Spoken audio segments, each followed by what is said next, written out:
বন্ধুরা আসসালামু আলাইকুম। সাগর পাড়ে এই আষাঢ় মাসে শেষ লগ্নের ভর দুপুরে আমরা মানিকগঞ্জ থেকে ছুটে এসেছি।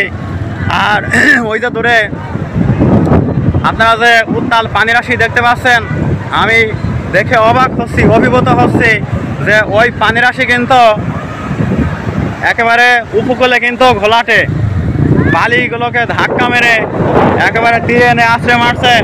আর ভিতরে কিন্তু সেরকম কন্ডিশন নয়, ভিতরে সুনীল সাগর, সুনীল পানি। আমি এই দুপুরের ভরা রোদে সূর্যালোকে দেখতে পাচ্ছি। বন্ধুরা, ওই যে আপনারা মিনি স্পিড বোট রাইডিং দেখতে পাচ্ছেন, একেবারে ঢেউয়ের তরে এলোমেলো হয়ে অনেকটা উড়োজাহাজের স্টাইলে মনে হচ্ছে যে সেটা জল বোট নয়, যেন সেটাই কোনো উড়োজাহাজ পানির উপর দিয়ে পানি ছো ছো করে সেরে আসছে সাগরের দিকে। আর ওই যে গাছের গুড়ি পড়ে রয়েছে একেবারে শিকড় সহ, সেই গাছের গুড়িতে কিন্তু মানুষ হেলান দিয়ে আরোহণ করে বসে আছে।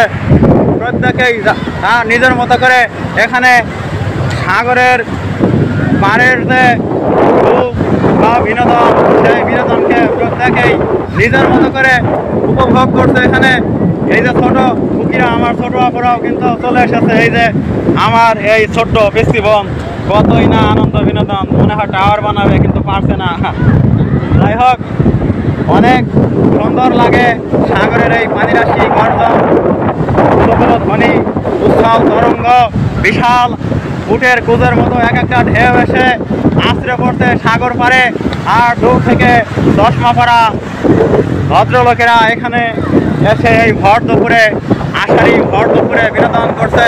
বাংলাদেশের এই সাগর উপকূল এক বিস্ময়, বাংলাদেশের এই সাগর উপকূল সৌন্দর্যের এক মহাখনি, মহা সৌন্দর্যের এক অ্যালবাম।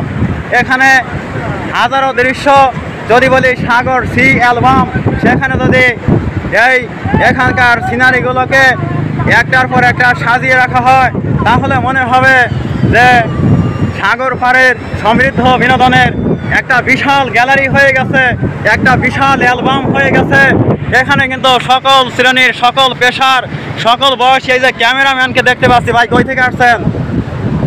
ভাই অনেক দূর থেকে সম্ভবত আসছেন।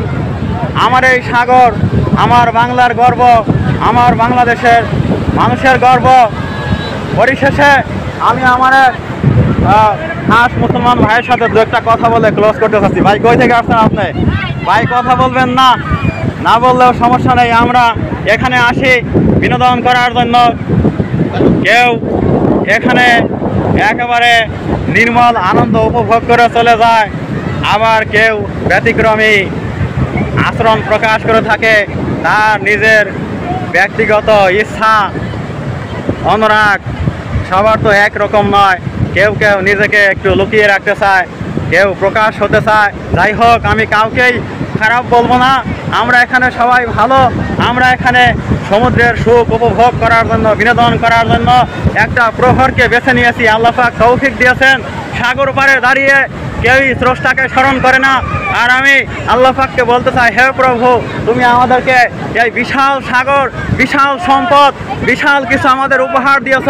এই যে আমরা পেয়েছি, আমাদের যে প্রাপ্তি, এই প্রাপ্তি যেন আমাদের বাংলাদেশের জন্য সুখকর হয়, শান্তিময় হয়, সেরূপ দৃঢ় প্রত্যাশা রেখে আমি মহান সৃষ্টিকর্তার প্রতি অশেষ কৃতজ্ঞতা প্রকাশ করে এই ভিডিও এখানেই ক্লোজ করে দিচ্ছি। আপনারা দূরে দেখতে পাচ্ছেন অনেক ঝাউ গাছ সারি সারি দাঁড়িয়ে আছে। এই ঝাউ গাছ কিন্তু হিমছড়ি, ইনানি, সর্বত্র উপকূল জুড়ে অসংখ্য আল্লাহ পাক সৃষ্টি করেছেন। একা একা হয় না। কেউ কেউ বলে একা একা হয়েছে, না, এগুলো মহান আল্লাহ তাআলা আমাদেরকে উপহার দিয়েছেন। সেই আল্লাহর প্রতি আবারও কৃতজ্ঞতা জানিয়ে চ্যানেল সাবস্ক্রাইব করার দৃঢ় অনুরোধ করে আপনাদের সবার মঙ্গল জীবন, সুখী জীবন কামনা করে আমি আমার এই ভিডিও পার্ট এখানে ক্লোজ করে দিচ্ছি। ভালো থাকুন সবাই বন্ধুরা, ধন্যবাদ সবাইকে।